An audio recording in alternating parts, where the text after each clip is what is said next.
Tutorial 3. Measuring the mock-up to get the dimensions of the pattern. Our corset mock-up is ready. I have put it on the dress form, filled the cups with some padding polyester, and added foam shoulder pads to shape the hips. The corset sits on the dress form the way it's expected to sit on a real person. Now you can take all those measurements off this corset that you normally take off a person, so as to be able to compare them with your client's measurements. Besides, each time you sew a mock-up after a new pattern, you can see the way all notches and pieces match, and check if you need to apply any minor alterations. Round an edge off, gather a little, give more fullness, etc. In other words, you're getting acquainted with the pattern. You should pay attention to the silhouette of the model. You can always alter and adjust anything you're not very happy with. You should also consider the direction of the princess seams and seam allowances. In my case, they are directed towards the center, but you might want to do it differently.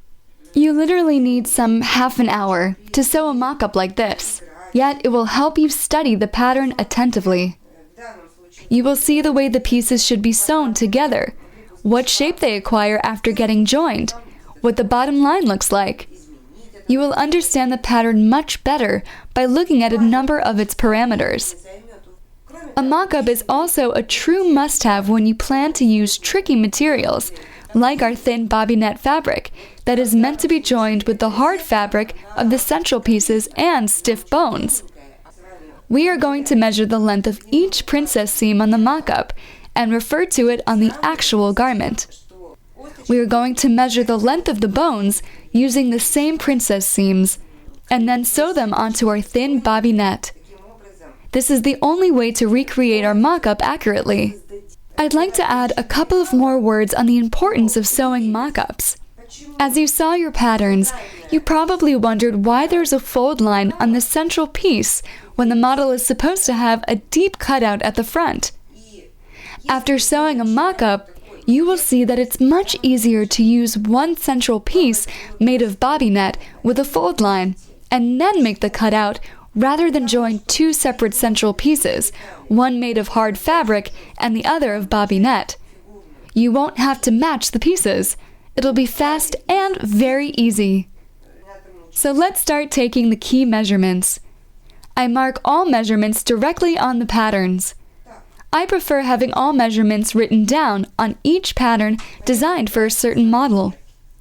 I'm going to mark them on the central piece and on the cups. Bust middle measurement, 19 centimeters. Clip measurement.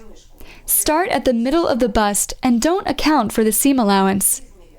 Towards the sky, 11 centimeters. Towards the corner, 11.5 centimeters.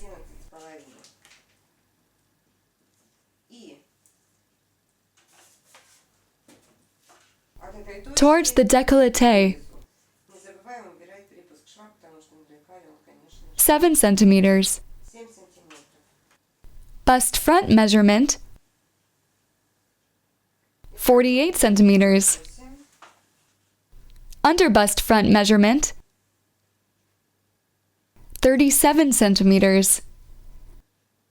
Before you start measuring the circumferences, make up your mind about the way you want to measure them. Do we want to account for the gap between the halves of the back or not? I'm going to say there is no gap between them. This means that they close edge to edge. So I'm going to measure a half of each circumference and multiply it by 2. Bust circumference,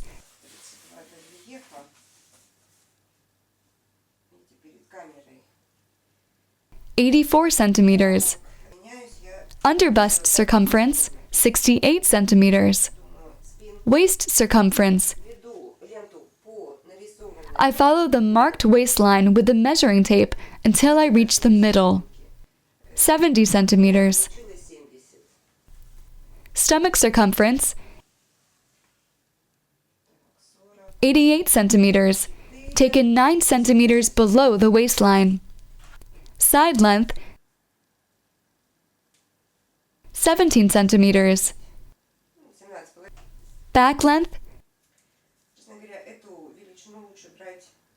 17 centimeters. We have all necessary measurements now.